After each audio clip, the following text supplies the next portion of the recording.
आप सभी लोगों को नमस्कार। तो चलिए शुरू करते हैं अपना ज्योमेट्रिकल आइसोमर्स का अगला टॉपिक। हम लोग स्टीरियोकेमिस्ट्री में ज्योमेट्रिकल आइसोमर्स टॉपिक पढ़ रहे हैं और आज हम ज्योमेट्रिकल आइसोमर्स का नोमेनक्लेचर पढ़ने वाले हैं।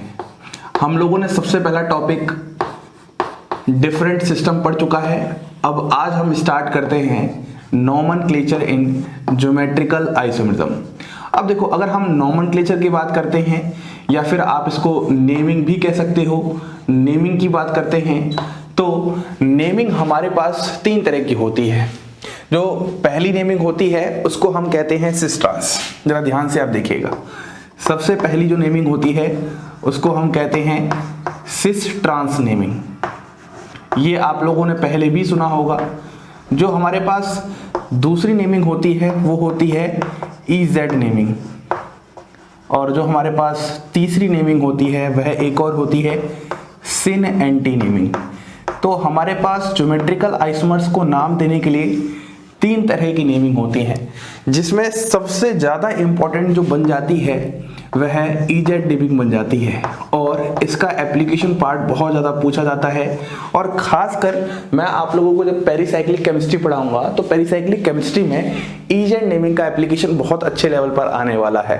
फिर कभी कभी ये GOC के क्वेश्चंस भी बन जाते हैं, जहां पर आपसे IUPAC नेमिंग वगैरह पूछना शुरू कर देते हैं, उसमें E और Z का यूज करते हैं। तो ये सब बातें जो है वो हम EZ नेमिंग में सीखते चलेंगे। और सबसे इंपॉर्टेंट बात जो है EZ नेमिंग के टाइम हमें एक रूल पढ़ना है, CIP रूल, जिसको हम गोल्डन रूल भी कहते हैं। वह रूल ही हमारे जो आगे ऑप्टिकल आइसोमरिज्म का टॉपिक है उसमें हम लोग बहुत कुछ चीजें सीखेंगे इसी रूल से। तो इसलिए ये टॉपिक सबसे ज्यादा इंपॉर्टेंट बनता है। अब इसका मतलब ये नहीं कि हमें बाकी दोनों टॉपिक छोड़ने हैं, बाकी दोनों टॉपिक भी कहीं ना कहीं आपके एज अ एप्लीकेशन पार्ट काम आने वाले हैं। तो सबसे पहले हम स्टार्ट करते हैं सिस ट्रांस नेमिंग से। तो हम लोग सबसे पहले हेडिंग डालते हैं।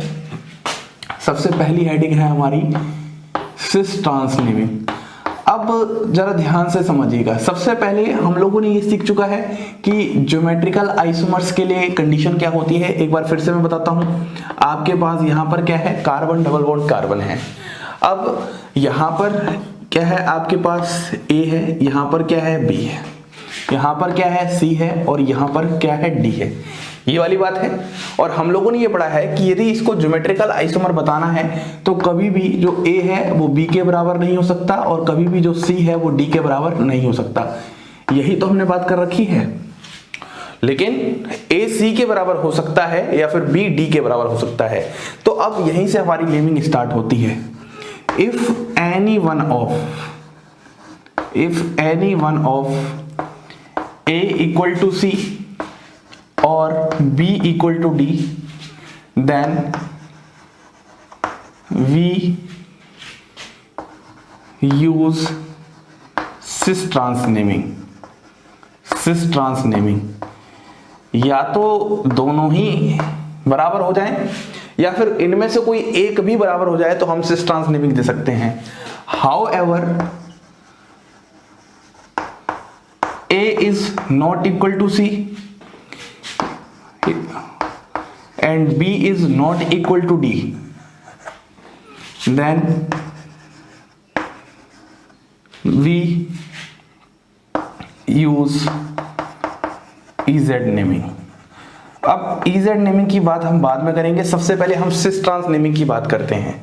मैं क्या बताने की कोशिश कर रहा हूं, आपके पास यहां पर एक एग्जांपल लेता हूं मैं, C डबल बॉन्ड C, और यहां पर मैं लेता हूं CH3, और यहां पर मैं लेता हूं H। ऐसे ही मैं एग्जांपल लेता हूं CH3 और यहां पर लेता हूं H। ये आपका एग्जांपल है।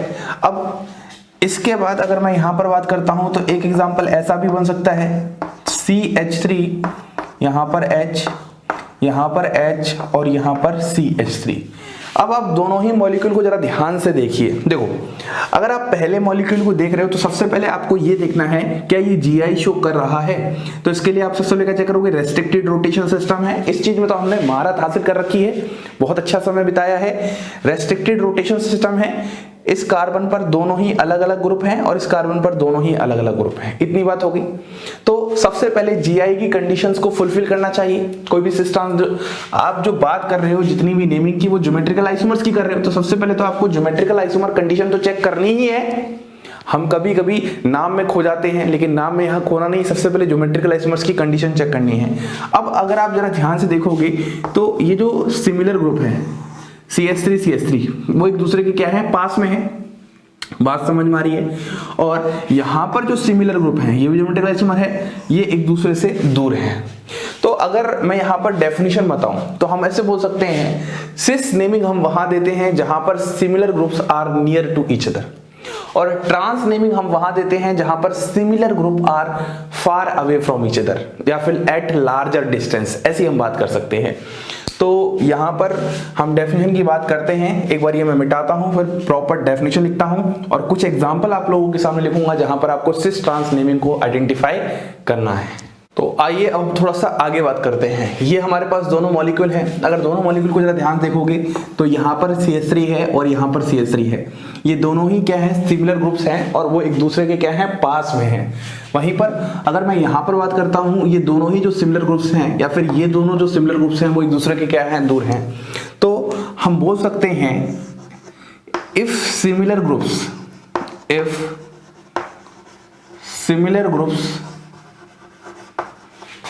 are near to each other,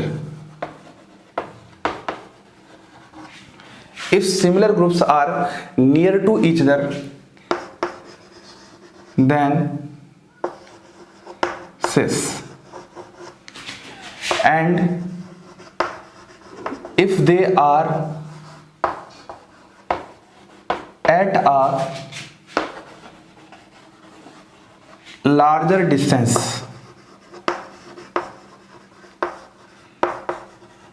then trans। बस इस बात को आपको ध्यान रखना है।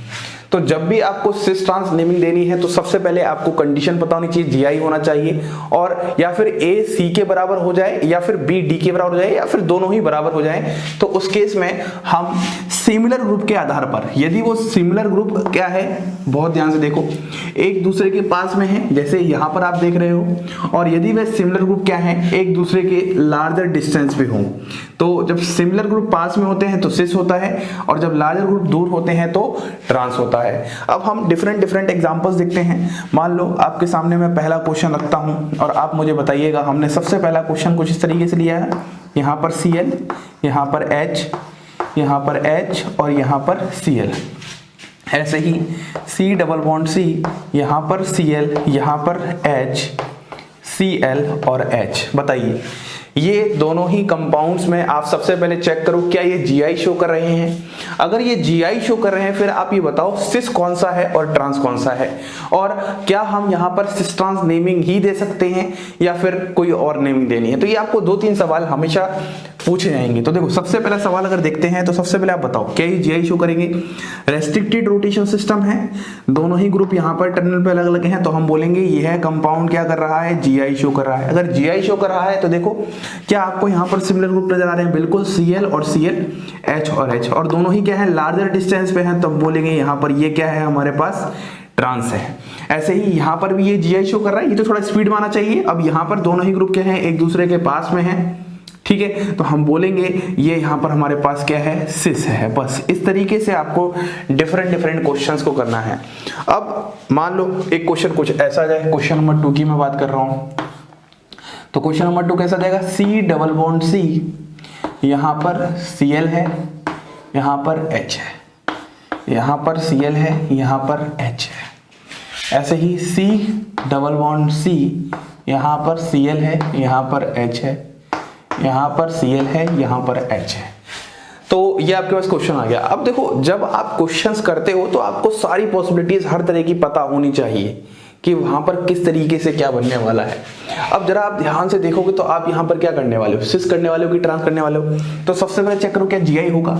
रेस्ट्रिक्टेड रोटेशन सिस्टम, दोनों ही ग्रुप अलग, दोनों ही ग्रुप अलग। अब ये जो दोनों ग्रुप हैं वो एक दूसरे के क्या है, सेम साइड है।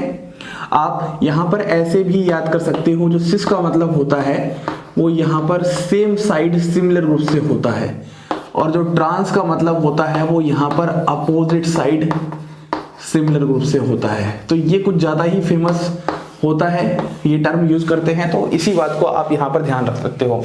तो या फिर यहाँ पर ऐसे समझ सकते हो कि डबल बॉन्ड से एक लाइन खींचो और सेम साइड है। हमेशा इस बात को ध्यान रखना, अगर आप इस तरीके से लाइन खींचोगे तो आपका क्वेश्चन गलत हो जाएगा। यहाँ पर भी हमेशा डबल बॉन्ड के बीचों बीच में से इस तरीके से लाइन खींचनी है, इस तरीके से लाइन खींचनी है, क्योंकि ये बात बहुत छोटी है, लेकिन इन्हीं छोटी छोटी बातों में आप लोग फंस जाओगे और आगे चल के आपके क्वेश्चंस में गलतियां आ जाएंगी। तो इसलिए कभी गलतियां नहीं करनी है। तो अगर मैं बताऊं तो ये कौन सा है, तो आप बोलोगे सर ये सिस है। ये कौन सा है, आप बोलोगे सर ये ट्रांस है। तो अब सिस ट्रांस आपको देखना बहुत आसान लग रहा होगा, इतना टिपिकल नहीं लग रहा है। अब मान लो एक क्वेश्चन कुछ ऐसा ले लूं मैं, क्वेश्चन तो मैंने आपको पहले भी करवाया था जब मैंने आपको साइक्लोएल्कीन समझाया था, याद करो। तो साइक्लोएल्कीन के केस में मैंने सिस ट्रांस नेमिंग वहां पर बता दी थी, क्योंकि मुझे वहां पर अप टू 7 मेंबर रिंग ये समझाना था कि सिस फॉर्म क्या होती है, और उन 7 मेंबर रिंग तक सिस फॉर्म के बाद ट्रांसफॉर्म नहीं बनती है, ट्रांसफॉर्म 8 मेंबर रिंग से बनना स्टार्ट होती है। अब देखो इस क्वेश्चन की बात करते हैं, C डबल बॉन्ड C, यहाँ पर क्या है आपके पास CH3 है, यहाँ पर क्या है C2H5 है, यहाँ पर क्या है H है, और यहाँ पर क्या है CH3 है। ऐसे ही इस क्वेश्चन की बात करते हैं, C डबल बॉन्ड C, यहाँ पर क्या है CH3 है, यहाँ पर C2H5 है, यहाँ पर CH3 है, और यहाँ पर क्या है H है। क्लियर है। अब आपको बताना है, तो देखो सबसे पहले क्या ये GI शो करेगा, तो हाँ ये डबल बॉन्ड है, दोनों ग्रुप अलग, तो GI शो करेगा। अब देखो इस वाले जरा ग्रुप को ध्यान दो, CH3 एक दूसरे क्या है अपोजिट की फील आ रही है, डबल बॉन्ड के बीच लाइन खींच लो, ऐसे समझ लो, या फिर ये एक दूसरे के लार्जर डिस्टेंस पे हैं, दोनों तरीके से आप समझ सकते हो। तो ये हमारे पास क्या हो जाएगी, यहाँ पर ट्रांसफॉर्म हो जाएगी।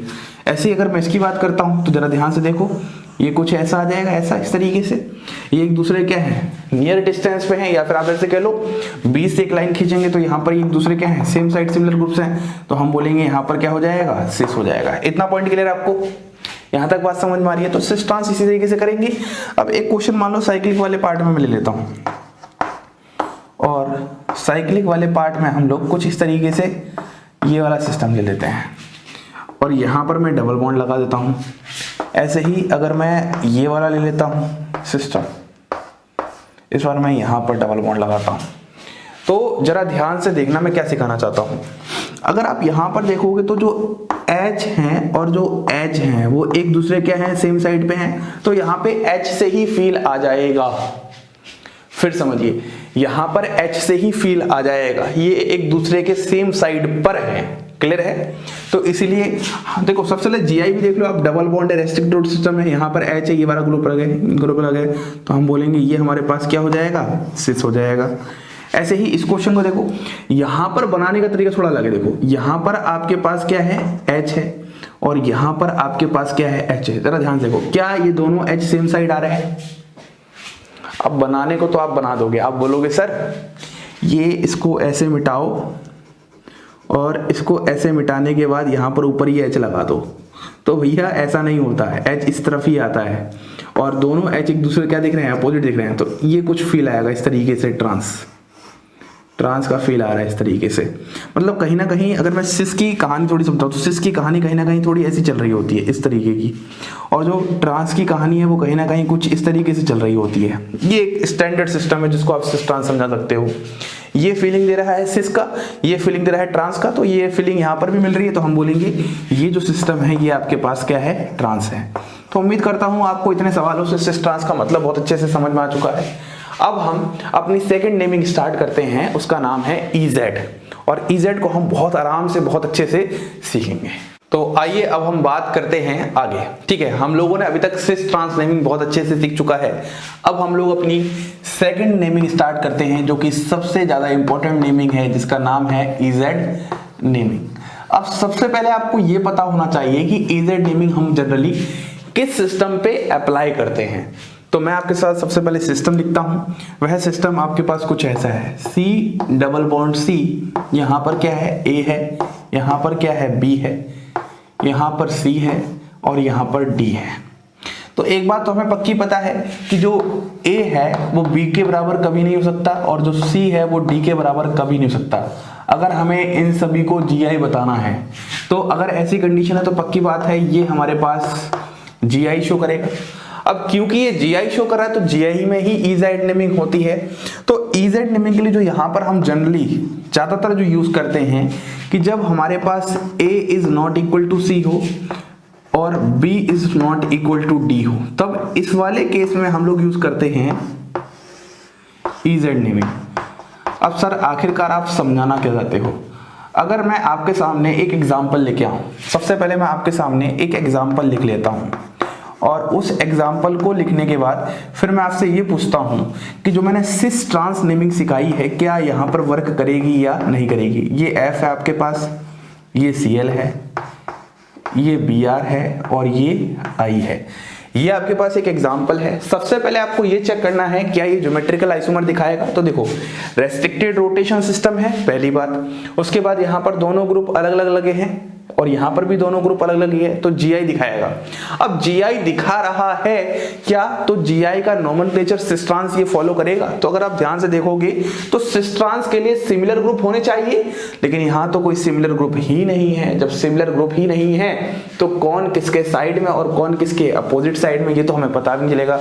तो इसीलिए इस तरह के कंपाउंड्स में हम लोग EZ नेमिंग का सहारा लेते हैं। अब यहाँ से कहानी शुरू होती है कि सर आखिरकार EZ नेमिंग में E किसको स्टैंड करता है और Z किसको स्टैंड करता है। तो अब हम एक एक करके पहले भूमिका या रूपरेखा तैयार करते हैं और फिर मैं आपको सारी चीजें समझाता हूं। सबसे पहले हम बात करते हैं in a geometrical isomer, E isomer is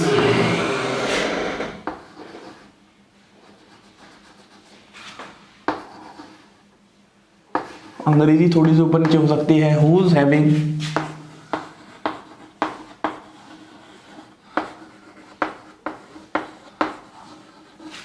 higher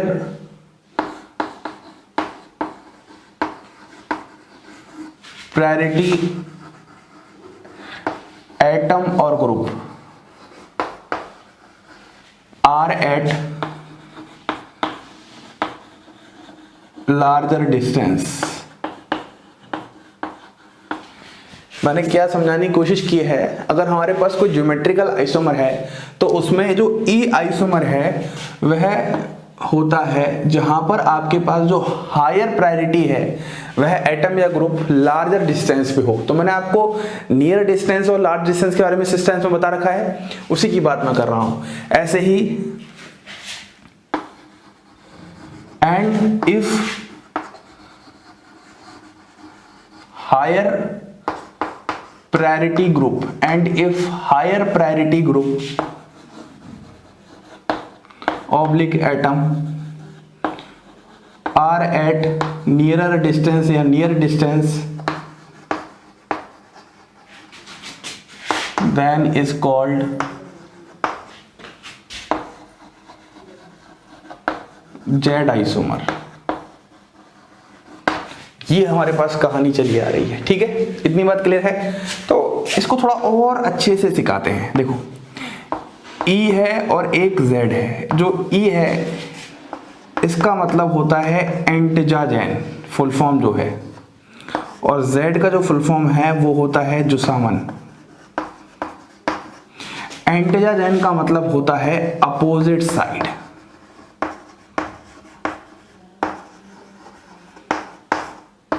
और जुसामन का मतलब होता है सेम साइड। और अपोजिट साइड और सेम साइड मैंने आपको बहुत अच्छे से सिखा रखी है। यहीं पर अगर आपको थोड़ा सा याद करना है इस टर्म को, तो याद करने का तरीका है E stand for enemy. Enemy बोले तो दुश्मन, और दुश्मन हमेशा क्या होते हैं, दूर दूर होते हैं, अपोजिट साइड में होते हैं, है ना। और Z मतलब बोले तो जिगरी। अब वो बात है कि जिगरी जे से स्टार्ट होगा, लेकिन हम सीखने के लिए कुछ भी कर सकते हैं। जिगरी मतलब एकदम पास में होते हैं, सेम साइड होते हैं, तो आप इनको इस तरीके से याद कर सकते हो। E मतलब एनिमी और Z मतलब जिगरी। E एनिमी बहुत दूर दूर होगा, अपोजिट साइड होगा, और Z जिगरी पास पास होगा, सेम साइड होगा। इस तरीके से आप याद कर सकते हो। अब इसी चीज को मैं अप्लाई करूंगा। अब एक अगला पॉइंट आता है, how will we decide higher priority group. लिख देते हैं, how will we decide higher priority group, हम लोगों ने अभी भी बात की ना, जो हायर प्रायोरिटी ग्रुप है यदि सेम साइड होंगे तो Z होंगे, यदि अपोजिट साइड होंगे या लार्ज डिस्टेंस पे होंगे तो E होंगे। लेकिन सवाल आता है how will we decide higher priority group. तो जो हायर प्रायोरिटी ग्रुप है वो डिसाइड होते हैं CIP सीक्वेंस रूल, या फिर इसी को हम बोलते हैं गोल्डन रूल, जो आप BSc के फर्स्ट सेमेस्टर में भी पढ़ते हो। ठीक है, अब यहां पर जो पूरा टॉपिक है वो पूरा टॉपिक इंपॉर्टेंट सिर्फ CIP रूल की वजह से बन जाता है, जहां पर आपको पहले CIP रूल की सारी बातें पता होनी चाहिए, फिर आपको CIP रूल लगाना आना चाहिए, उसके बाद तो EZ नेमिंग बहुत सरल बन जाती है। मतलब जो EZ नेमिंग टॉपिक है वो सिर्फ EZ के लिए इंपॉर्टेंट नहीं दिखाता, वह CIP रूल की वजह से इंपॉर्टेंट बनता है।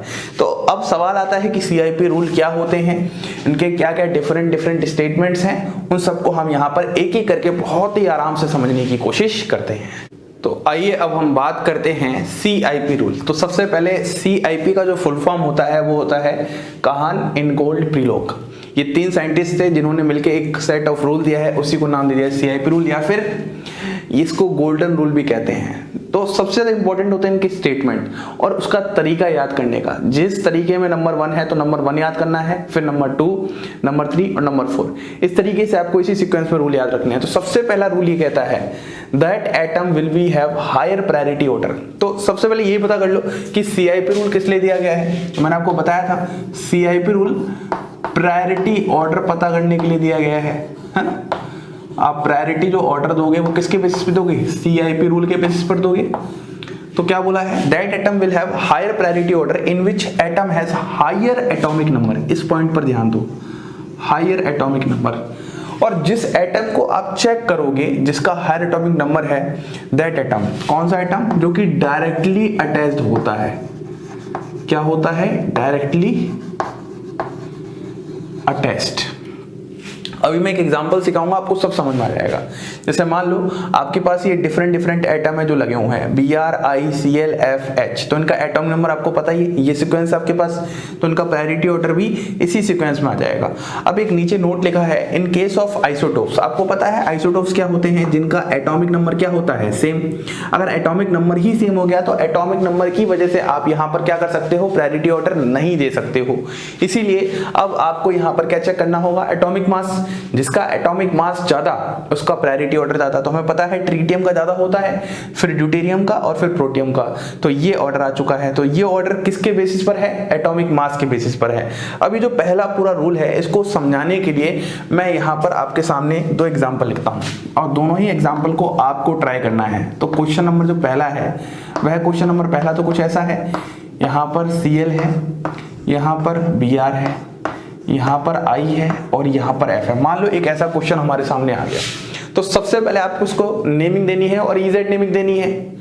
GI दिखा रहा है, सिस्ट्रांस नेमिंग नहीं हो पा रही है, तो अब हमें इस कंपाउंड में EZ नेमिंग देनी है कि आखिरकार किसका नाम E है और किसका नाम Z है। तो जरा ध्यान से देखो, यहाँ पर जो ये आपको एक टर्मिनल दिख रहा है, इस टर्मिनल पे 2 एटम लग रहे हैं। अब दोनों एटम की प्रायोरिटी ऑर्डर चेक करनी है, क्लियर है। अब इन दोनों एटम की जब आप प्रायोरिटी ऑर्डर चेक करोगे तो आपको पता है किसके बेसिस पर करने वाले हो, ये दोनों डायरेक्टली अटैच्ड एटम है, ये भी डायरेक्टली जुड़ा है, ये भी डायरेक्टली जुड़ा है। तो मैं इस डायरेक्टली वर्ड की बात कर रहा था, ठीक है। तो हमें पता है यहाँ पर प्रायोरिटी नंबर 1 आ जाएगी Br की, क्योंकि Br का एटॉमिक नंबर ज्यादा है, और प्रायोरिटी नंबर 2 आ जाएगी इसकी। ऐसे ही हमें इस कार्बन एटम पे जो ग्रुप लगे हैं इनको प्रायोरिटी देना है, तो यहाँ पर प्रायोरिटी नंबर 1 आ जाएगी आयोडीन की और प्रायोरिटी नंबर 2 आ जाएगी फ्लोरीन की। अब आप ये देखो, जो हायर प्रायोरिटी ग्रुप्स हैं वो सेम साइड हैं या अपोजिट साइड हैं। यदि सेम साइड है तो Z आ जाएगा जिगरी, और यदि अपोजिट साइड है तो एनिमी आ जाएगा E। तो सुनो, 2 और 2 अपोजिट, 1 और 1 अपोजिट। तो हम बोल सकते हैं जो सेम प्रायोरिटी ग्रुप्स होते हैं, या मतलब सेम हायर ऑर्डर प्रायोरिटी जो ग्रुप्स हैं वो क्या है, अपोजिट साइड है। तो हम बोल देंगे यहां से हमारा नाम आ जाएगा E। क्या आपको ये पॉइंट क्लियर हुआ? क्या आपसे EZ नेमिंग हो पा रही है? बताइए। सबसे पहले आपके सामने जो सवाल आएगा उसमें आपको ज्योमेट्रिकल आइसोमर चेक करना है, फिर आपको चेक करना है क्या इसमें हम सिस ट्रांस नेमिंग दे पा रहे हैं। अगर दे पा रहे हैं तो अच्छी बात है, और अगर क्वेश्चन में आपसे इजेड नेमिंग पूछे तो आपको सबसे पहले जो टर्मिनल एटम है जिसके अलॉन्ग रेस्ट्रिक्टेड रोटेशन है उनके दोनों ही एटम्स को प्रायोरिटी देना है। अभी जो आप प्रायोरिटी दे रहे हो इसके लिए आप ये पूरा का पूरा CIP रूल यूज कर रहे हो, यहीं पर आप जो ये प्रायोरिटी दे रहे हो इसके लिए आप पूरा का पूरा ये CIP रूल यूज कर रहे हो। अब आप ये चेक करो कि जो प्रायोरिटी ग्रुप्स हैं हायर वाले वो सेम साइड है या अपोजिट साइड। तो आप देखो 1 हायर वाला है तो 1 और 1 क्या है, अपोजिट साइड है, सिंपल सी बात है, तो हम बोलेंगे E आ जाएगा। अब ऐसे ही मान लो एक क्वेश्चन और मैं आपको देता हूं, क्वेश्चन नंबर 2। तो क्वेश्चन नंबर 2 आपके पास ये है कार्बन डबल बॉन्ड कार्बन, यहां पर आपके पास क्या आ जाएगा, यहां पर आपके पास NH2 आ जाएगा, यहां पर आपके पास CH3 आ जाएगा, यहां पर आपके पास OH आ जाएगा और यहां पर आपके पास F आ जाएगा। एक क्वेश्चन और ये आपके पास। अब इस क्वेश्चन में सबसे पहले वही बात चेक करनी है, क्या ये ज्योमेट्रिकल आइसोमर है, तो चेक करो रेस्ट्रिक्टेड रोटेशन सिस्टम, दोनों ग्रुप अलग लगे हैं, दोनों ग्रुप अलग लगे हैं, तो ये GI शो करेगा।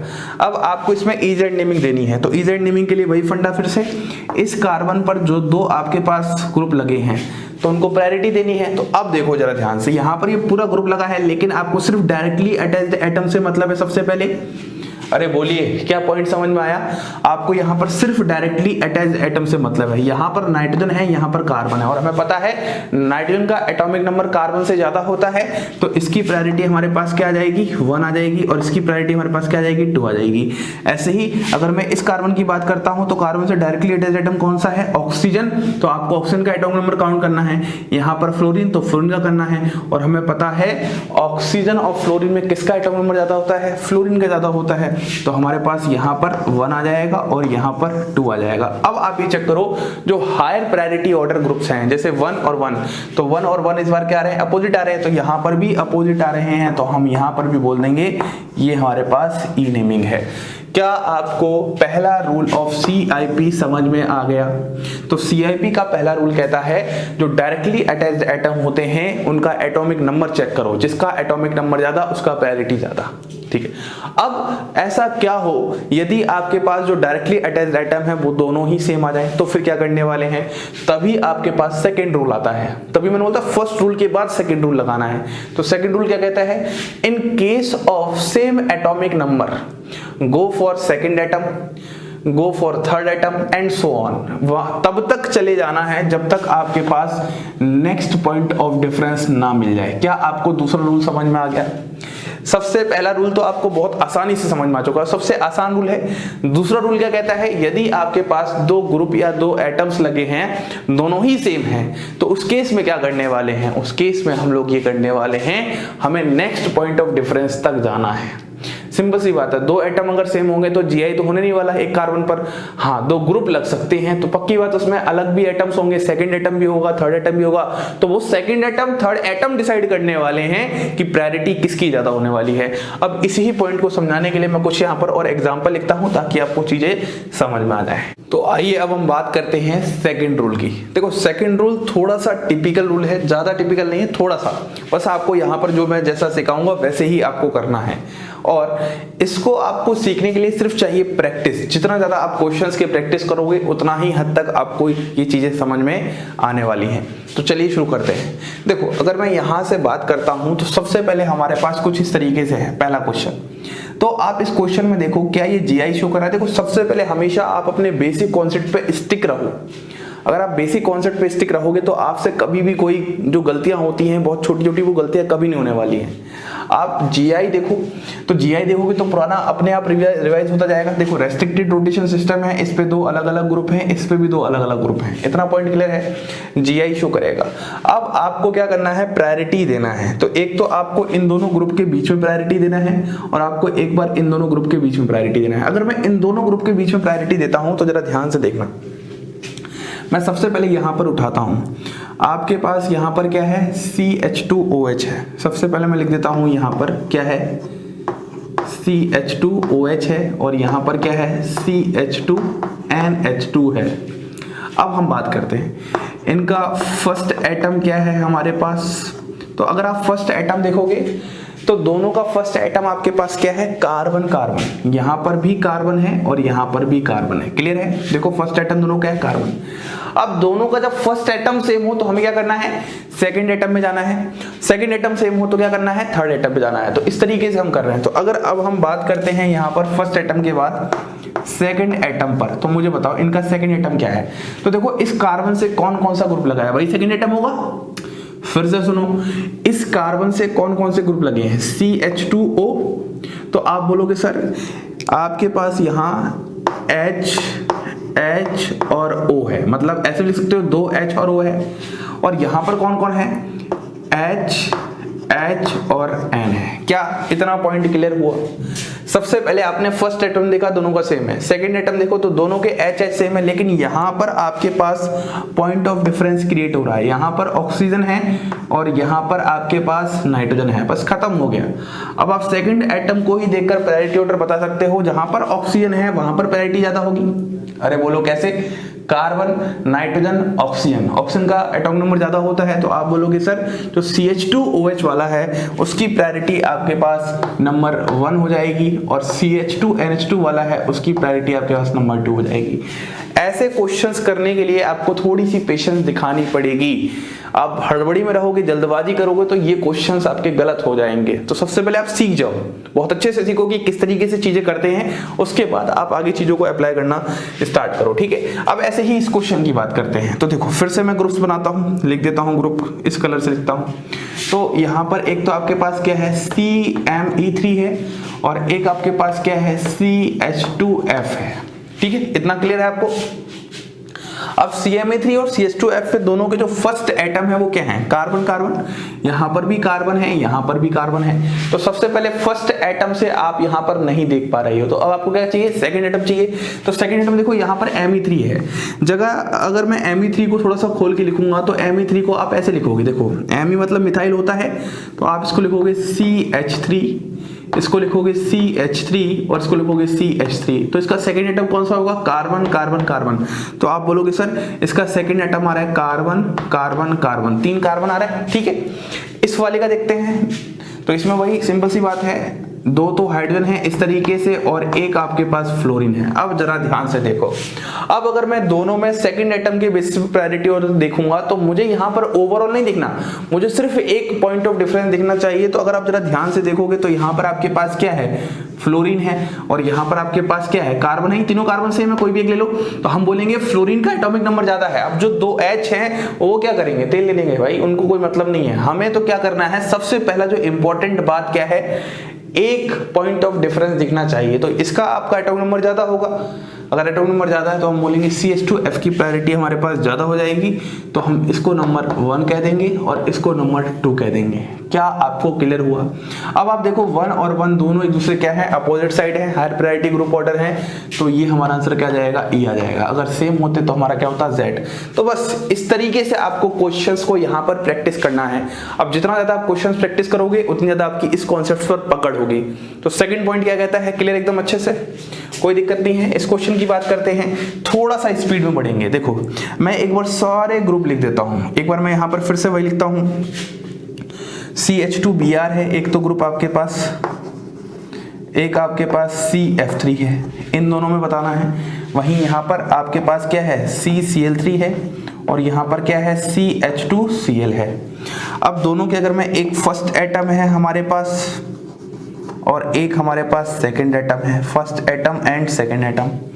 तो अब मैं अगर इसके फर्स्ट एटम की बात करता हूं तो यहां पर भी कार्बन है और यहां पर भी कार्बन है। तो फर्स्ट एटम को देखकर मैं यहां पर आंसर नहीं बता पाऊंगा। तो सेकंड एटम को देखो, सर सेकंड एटम को हम देखेंगे तो देखो यहां पर 2 तो H आ रहे हैं और एक Br आ रहा है। यहां पर अगर आप देखोगे तो यहां पर तीनों ही आपके पास फ्लोरीन आ रहे हैं, लेकिन हमें पता है यहीं पर हमारे पास नेक्स्ट पॉइंट ऑफ डिफरेंस मिल गया कि Br ज्यादा बड़ा होता है फ्लोरीन से।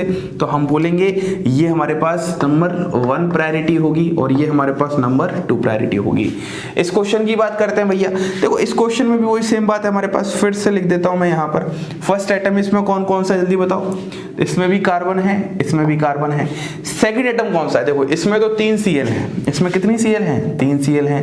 और इसमें कितने Cl है? इसमें 2 H हैं और 1 Cl है। आपको पता है यहाँ पर एटम तो सेम आ रहा है Cl, लेकिन यहाँ पर ज्यादा Cl है, तो इसके H के रिस्पेक्ट में जो दूसरा H है उसके रिस्पेक्ट में तो इसका ज्यादा होगा, तो हम बोलेंगे CCl3 is higher atomic group, और यहाँ पर ये हमारा नंबर 2 हो जाएगा। तो अब बताओ 1 और 1 फाइनली दोनों सेम साइड आ चुके हैं, तो हम इसको बोल देंगे Z।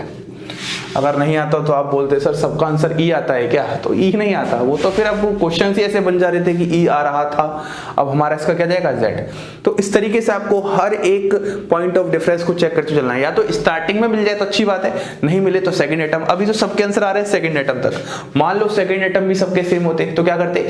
थर्ड एटम पे जाते। थर्ड एटम सेम होते तो क्या करते? फोर्थ एटम पे जाते। तो ऐसे क्वेश्चन की थोड़ी पेशेंस चाहिए, जल्दबाजी नहीं करनी है।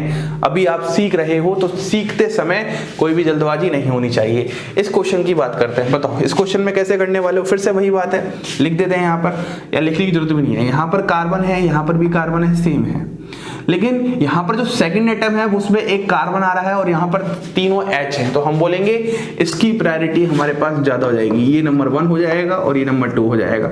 अब इन दोनों की बात करते हैं, तो इसमें हमारे पास फर्स्ट पॉइंट ऑफ डिफरेंस समझ में आ रहा है, एटॉमिक नंबर, तो Br का ज्यादा होता है तो ये 1 हो जाएगा और ये हमारे पास 2 हो जाएगा। तो बोलिए 1 1 अपोजिट साइड आ रहे हैं, तो ये हमारा हो जाएगा E। इस तरीके से आपका ये सेकंड पॉइंट पूरा एकदम क्लियर होगा। अब फर्स्ट सेकंड पॉइंट के बाद CIP रूल का जो थर्ड पॉइंट है, ये अपने आप में सबसे ज्यादा इंपॉर्टेंट पॉइंट है और यहीं पे सब लोग अटकते हैं। जब मैं आपको ऑप्टिकल आइसोमर्स पढ़ाऊंगा, उसमें RS नेमिंग पढ़ाऊंगा, तो उसमें थर्ड पॉइंट बहुत यूज होता है और जहां पर बहुत दिक्कतें होती हैं, तो थर्ड पॉइंट को हम लोग बहुत अच्छे से सीखेंगे।